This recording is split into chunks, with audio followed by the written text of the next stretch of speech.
Hey everyone, Aaron here. So I'm gonna review the movie The Batman today. It's the 2022 version, directed by Matt Reeves. I'm a little bad with notes, so I wrote some down as far as remembering goes. But these are just little notes to help me out. But here we go. So it was released um, March 4th of this year, 2022.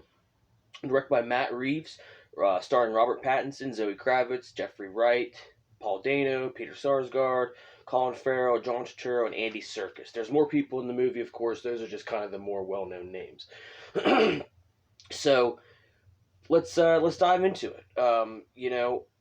So basically the plot. I would not try to give too many spoilers away in these reviews, but the plot is basically the Riddler has come to terrorize Gotham, and of course, they have to stop him. He's the main villain of this one, but there's also we are introduced to Carmine Falcone, played by John Turturro, and the Penguin, played by Colin Farrell, who is incredible. Dude, I'm telling you, the makeup on him is astounding. You can't tell who it is. It is insane, because you're sitting there trying to figure it out. I remember thinking that in the theater. I was like, I thought Colin Farrell's in this movie. Because I hadn't seen a trailer talking about Colin Farrell as the Penguin until after I'd seen the movie. So I was very confused as to where Colin Farrell was, and then I'm like, watch it, and I'm like, oh my god, that's called. You know what I mean? It's not only is it a great performance by him, he just looks amazing. The makeup artists. I hope that not only they get nominated for an Oscar, that they win one at the awards next year. It's insane. It is insane how good it is. Um, but yeah, so that's him. So we've also got um, Zoe Kravitz, who is in the movie as Catwoman, Selena Kyle. She's done very well. They gave her more of kind of you know she seems to have a lot more some form of fighting background.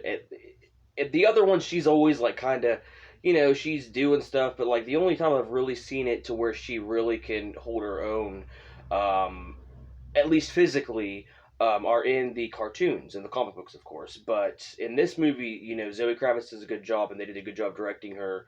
Um, Matt Reeves did, and whoever did the choreography and stuff, because she, like I said, I believe that she's really holding her own in this film. She's great.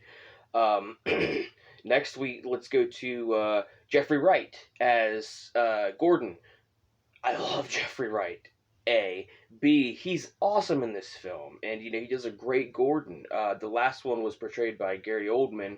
Loved him to death. I love him as an actor anyway, but yeah, Jeffrey Wright, man, he really pulls it off, and he has a really good kind of repertoire with the city, and he knows what to do and where to go and things like that, and he's a really good duo with Batman in this film, so that it really helped.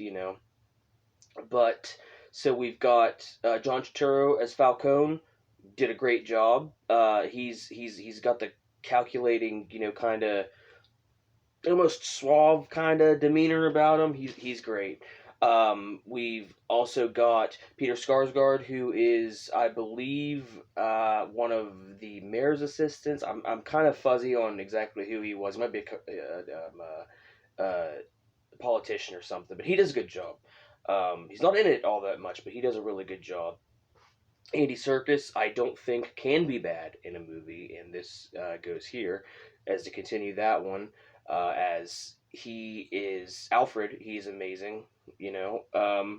And then we go to Paul Dano as the Riddler, who is he does a really good job. I liked how he's Edward Nashton instead of Edward Nigma in this one, but he's also very he's darker. He's not like the comedic Riddler. And I know some people have the issue with that one, but I really didn't, because this is an origin story when you think about it. He might start actually being kind of wacky and zany, Jim Carrey-ish, if you will, at the next one. So we'll see. I don't know. We'll see how it goes. And then of course we get to our lead as Batman. It is Robert Pattinson. Yes, I know, Mr. Twilight himself, but.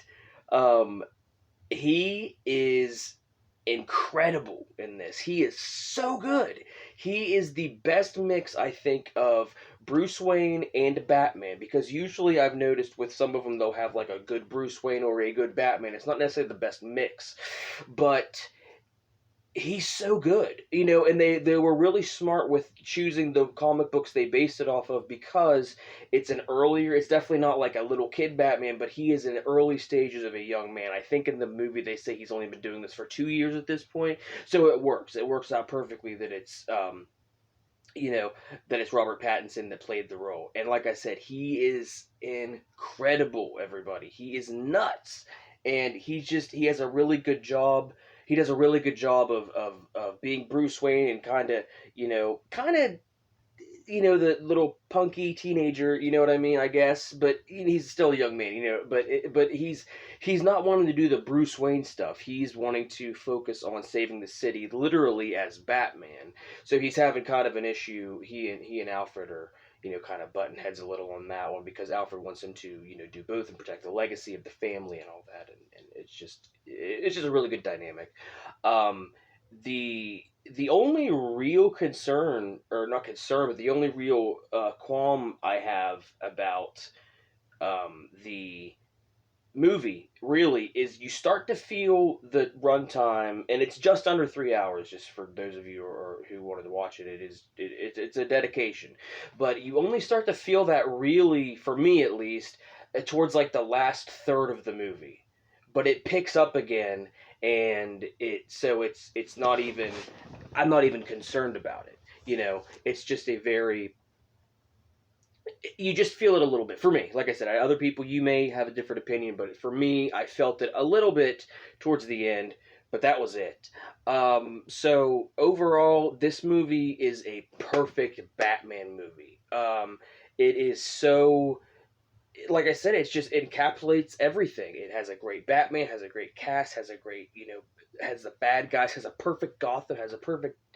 It's just an atmosphere of um, how amazing, we're hoping to get continuing, because as far as I know, there will be a sequel. Um, but yeah, I don't know if I said this. I just, for those of you that might be interested in reading up, I don't know if we have any comic book fans out there. I did look it up. It is based off of elements of Year One and The Long Halloween, so those are kind of, I guess, intertwined in the story of how this one played out. But yeah, that's really all I have to say about it. It's a really, really good movie. If you've got, I know, like I said, it's time dedication, but if you got time, really sit down and watch it. It's that, I think whenever my brother and I finished seeing it in theaters, I Facebooked it. I was just like, now that's how you do a Batman movie, and it is. It really is. It's just the perfect atmosphere and the perfect, um, the way to deliver it, I think. So yeah, that's my opinion of it. Like I said, I highly recommend it. As far as I know, it is still on HBO Max, I think. Don't quote me. But probably get it at Redbox, something like that. But yeah, I'm gonna give this one a 9.5 out of 10, and like I said, I highly recommend it. Alrighty, guys, that's been the review. I'll see you next time. Sorry, please like and subscribe.